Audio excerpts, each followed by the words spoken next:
ಒಂದು ಕಡೆ ಸರ್ಕಾರ ಹೇಳ್ತಾರೆ ಶೇಕಡ 80ರಷ್ಟು ರೈತರು ಬಿಡದಿ ಟೌನ್ಶಿಪ್ಗೆ ಅನುಮತಿನ ಕೊಟ್ಟಿದ್ದಾರೆ ಅಂತ ಹೇಳ್ತಾರೆ. ಆದರೆ ವಾಸ್ತವಿಕ ಸತ್ಯ ಏನಪ್ಪಾ ಅಂತ ಹೇಳಿದ್ರೆ ಶೇಕಡ 70-80ರಷ್ಟು ರೈತರು ಇದಕ್ಕೆ ವಿರೋಧವನ್ನು ವ್ಯಕ್ತಪಡಿಸ್ತಾ ಇದ್ದಾರೆ. ಕೃಷಿ ಚಟುವಟಿಕೆಗಳಿಗೆ ಪೂರಕವಾಗಿರ್ತಕ್ಕಂಥ ಫಲವತ್ತಾಗಿರ್ತಕ್ಕಂಥ ಜಮೀನನ್ನು ಕಸ್ಕೊಳ್ಳೋಕೆ ಹೊರಟಿದ್ದಾರೆ. ಹಾಗಾಗಿ ಸಹಜವಾಗಿಯೇ ಇವತ್ತು ರೈತರು ಆಕ್ರೋಶ ವ್ಯಕ್ತಪಡಿಸ್ತಾ ಇರುವಂಥದ್ದು. ಹಾಗಾಗಿ ನಾನು ತಮ್ಮ ಮುಖೇನ ರಾಜ್ಯದ ಮುಖ್ಯಮಂತ್ರಿಗಳಿಗೆ ಆಗ್ರಹ ಪಡಿಸ್ತೇನೆ,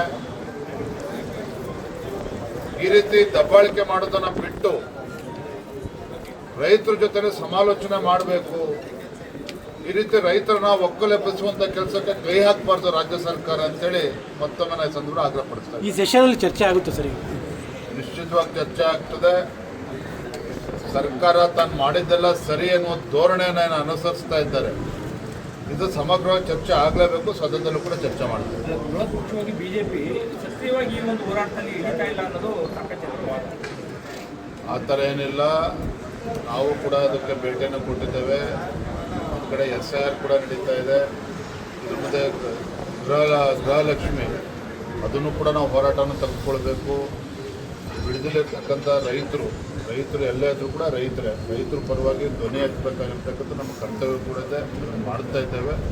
ಹೋರಾಟವನ್ನು ಕೂಡ ರೂಪಿಸ್ತೇವೆ. ನಿಮ್ಮ ಪಾರ್ಟಿಯಲ್ಲಿ ಅಡ್ಡ ಮತದಾನ ಗೊಂದಲ ಮುಕ್ತಾಯ ಆಯ್ತು ಸರ್? ಎಲ್ಲ ಮುಕ್ತಾಯ ಆಗಿದೆ ಸರ್. ಈಗ DVS ಅವ್ರದ್ದು ಒಂದು ಆಡಿಯೋ ಬಂದಿತ್ತು, ಅದಕ್ಕೇನು ಸ್ಪಷ್ಟೀಕರಣ? ಸ್ವತಃ DV ಸದಾನಂದ ಗೌಡ್ರೆ ಹಿರಿಯರು ಅವರೇ ಹೇಳಿಕೆಯನ್ನು ಕೊಟ್ಟಿದ್ದಾರೆ. ಅದು ನನ್ನ ವಾಯ್ಸ್ ರೆಕಾರ್ಡಿಂಗ್ ಅಲ್ಲ ಅನ್ನೋ ಮಾತನ್ನು ಅವರೇ ಸ್ಪಷ್ಟಪಡಿಸಿದ್ದಾರೆ. ಅಲ್ಲ, ಏನಕ್ಕೆ ನಿಮ್ಮ ಪಾರ್ಟಿಯಲ್ಲಿ ಈ ಥರ ಗೊಂದಲಗಳು?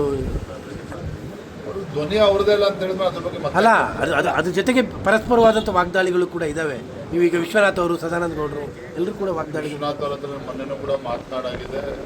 ಇರುತ್ತೇವಲ್ಲೋ ಕ್ರೈಸಿಸ್ಗಳು ಇರುತ್ತೆ. ಮಧ್ಯನೂ ಕೂಡ ಸಂಘಟನೆ ಕಾರ್ಯಕರ್ತರ ಧೈರ್ಯ ಕೆಲಸ ಮಾಡಲೇಬೇಕಾಗ್ತದೆ.